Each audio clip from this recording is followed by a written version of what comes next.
देश मेरे मेरी जान है तू। देश मेरे मेरी जान है तू। देश मेरे मेरी शान है तू। देश मेरे मेरी शान है तू।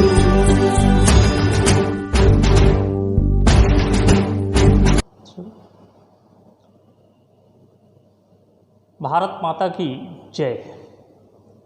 समस्त विद्यालय परिवार, क्षेत्रवासियों, देशवासियों को स्वतंत्रता दिवस की हार्दिक बधाई और शुभकामना। आज पूरा भारतवर्ष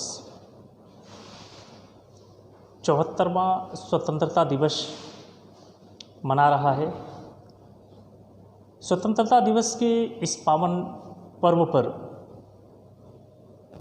सबसे पहले उस तिरंगे को सलाम जिसके नीचे खड़े होकर के हमने आज़ादी प्राप्त की। उन शहीदों, अमर बलिदानियों, स्वतंत्रता सेनानियों और देश के उन वीर सपूतों, महानायकों को सादर नमन, जिनके अथक प्रयास से और जिनके अमर बलिदान से ये देश आज़ाद हुआ है। वर्तमान समय में हम स्वतंत्र हवा में सांस ले रहे हैं। ये उन्हीं वीर सपूतों के बलिदानों का परिश्रम है, उसी का परिणाम है। आज यह देश एक और संकट से गुजर रहा है। जैसा कि हम जानते हैं, पूरा विश्व कोरोना संकट से जूझ रहा है और हमारा देश भी उससे अछूता नहीं है। कोरोना संकट के इस दौर में, वर्तमान समय में हमें अपने आप को, समाज को, देश के लोगों को इस संकट से बचाना है, इस बीमारी से बचाना है। और इसीलिए आज झंडारोहण के इस पावन पर्व पर बच्चों को नहीं बुलाया गया। किसी भी प्रकार के सांस्कृतिक कार्यक्रम करने का आदेश शासन से नहीं था। सोशल डिस्टेंसिंग के साथ झंडारोहण का कार्यक्रम विद्यालय परिवार ने मनाया है। हम सभी लोग आज खुली हवा में सांस ले रहे हैं। हम अपने विकास के बारे में सोच रहे हैं। ये हमारे लिए बड़े गर्व की बात है।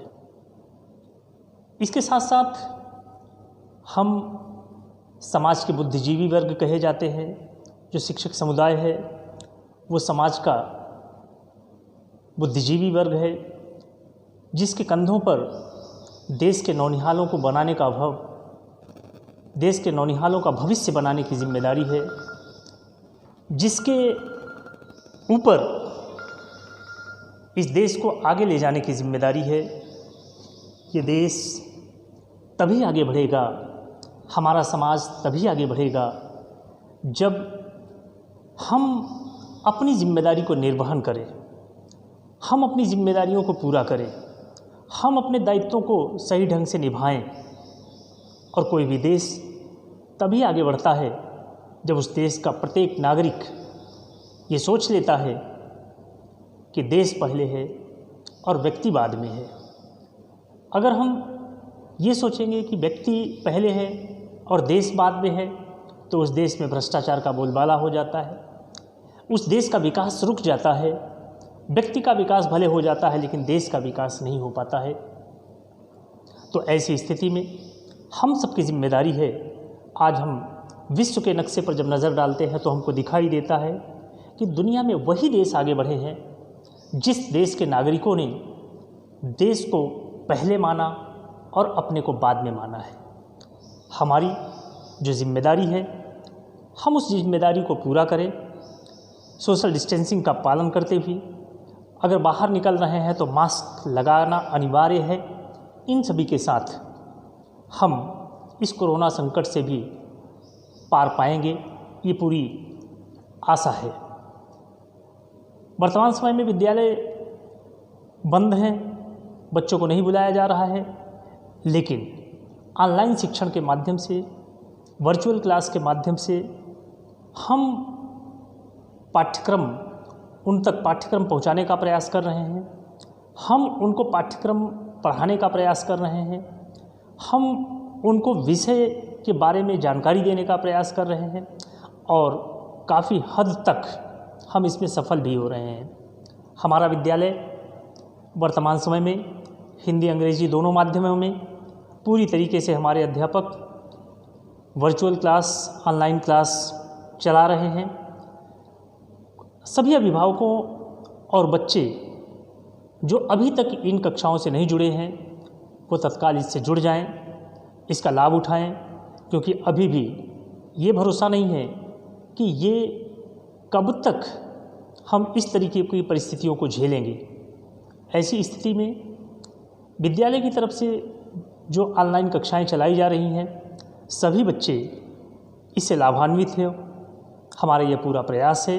जो बच्चे अभी तक ऑनलाइन कक्षाओं से नहीं जुड़े हैं वो सभी बच्चे ऑनलाइन कक्षाओं से जुड़ जाएं, अपने कक्षा अध्यापक को संपर्क करके पाठ्य सामग्री प्राप्त कर लें, ऑनलाइन कक्षाओं से लाभान्वित हों। क्योंकि हम जिस संस्था में काम करते हैं, सबसे पहले उस संस्था के बारे में सोचने का फ़र्ज़ हमारा बनता है। और ये देश कई छोटी छोटी संस्थाओं से बनता है। कई छोटी छोटी बातों से ही बड़ी बातों का विकास होता है, बड़ी बातें बनती है। और जब देश का प्रत्येक व्यक्ति अपने अपने दायित्व का निर्वहन करता है तो हम देश को आगे बढ़ाने में मदद करते हैं। इसलिए हमारी जिम्मेदारी है कि हम जहाँ पर जिस क्षेत्र में काम कर रहे हों उस क्षेत्र में हम अपना संपूर्ण देने का प्रयास करें। आज के इस दौर में पर्यावरण संकट भी एक समस्या है हमारे लिए, और इसीलिए आज हम लोगों ने विद्यालय में वृक्षारोपण का भी कार्यक्रम किया है। हम समाज को एक संदेश देना चाह रहे हैं कि हम केवल पठन पाठन का ही काम नहीं करते हैं, बल्कि हमारा विद्यालय वो समाज को एक दिशा देने का काम करता है, समाज को एक रास्ता बताने का काम करता है।